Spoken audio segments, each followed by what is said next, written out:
தகாத உறவால் ஏற்பட்ட விபரீதம். சிசிடிவி காட்சி வெளியானதால் பரபரப்பு.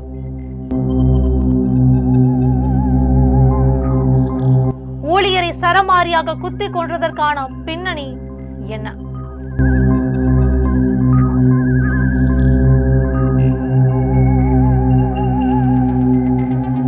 சமூக வலைதளத்தில் புகைப்படத்தை வெளியிட்ட கள்ளக்காதலன்.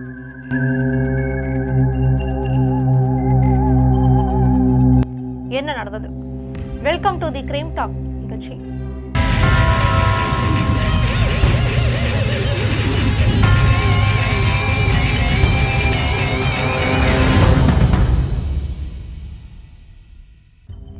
இரவு நேரத்துல 2 இளைஞர்கள் கையில் இரத்தக்கரை படிந்த கத்தியோட கண்ணுல வெறியோட நடந்து போன அவர்கள் நேரா காவல் நிலையத்துக்கு சென்று சரணடைஞ்சிருக்காங்க. யார் இவர்கள்? கோவை சூலூர் அருகே உள்ள சித்தநாயக்கன் பாளையம் பகுதியை சேர்ந்தவர் சந்தோஷ். இவர் சூலூர் பகுதியில் உள்ள ஒரு பெட்ரோல் பங்கில் ஊழியராக பணியாற்றி வந்தார். சந்தோஷோட பெற்றோர் அவருக்கு வரன் பார்த்துட்டு வந்த நிலையில ஜோதி என்ற பெண்ணை பார்த்திருக்காங்க. இருவருக்கும் ஒருத்தருக்கொருத்தர் பிடித்து இறுதியில் ஜாதகம் ஒத்து போகலன்னு சொல்லி வேற வரனை பார்க்க ஆரம்பிச்சாங்க சந்தோஷுடைய பெற்றோர். இதற்கு அப்புறம் சந்தோஷுக்கு வேறு பெண்ணை பார்த்து கல்யாணமாகி ஒரு குழந்தையும் இருக்கு. அதே மாதிரி ஜாதகம் பொருந்தாதுன்னு சொன்ன ஜோதிக்கும் வேறு ஒருவருடன் கல்யாணம் ஆகியிருக்கு. சந்தோஷிற்கும் ஜோதிக்கும் வேறு நபர்களுடன் கல்யாணம் ஆகி 5 ஆண்டுகள் கடந்த நிலையில இவர்கள் 2 பேரும் கணவருக்கும் மனைவிக்கும் தெரியாமல் செல்போன்ல பேசி வந்திருக்காங்க. இருவருக்கும் கல்யாணமாகி குழந்தைகள் இருந்து வரும் நிலையில 1 வருடமாக சந்தோஷும் ஜோதியும் தகாத உறவுல இருந்து வந்துட்டு இருக்காங்க. ஜோதியின் கணவர் ரவிச்சந்திரனுக்கு இந்த விவகாரம் தெரிய வந்ததை அடுத்து சந்தோஷை பலமுறை எச்சரிச்சிருக்காரு.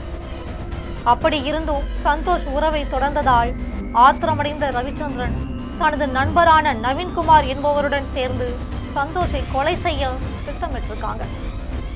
ரவிச்சந்திரனும் நவீன்குமாரும் சந்தோஷ் வேலை பார்த்து கொண்டிருந்த பெட்ரோல் பங்கிற்கு வந்து அவரோடு வாக்குவாதத்தில் ஈடுபட்டிருக்காங்க. இந்த வாக்குவாதம் முற்றிய நிலையில 2 நபர்களும் கையில் மறைத்து வைத்திருந்த கத்தியை கொண்டு சந்தோஷை சரமாரியாக குத்தி இருக்காங்க. இதில் பலத்த காயமடைந்த சந்தோஷ் சம்பவ இடத்திலேயே பரிதாபமாக உயிரிழந்திருக்கார்.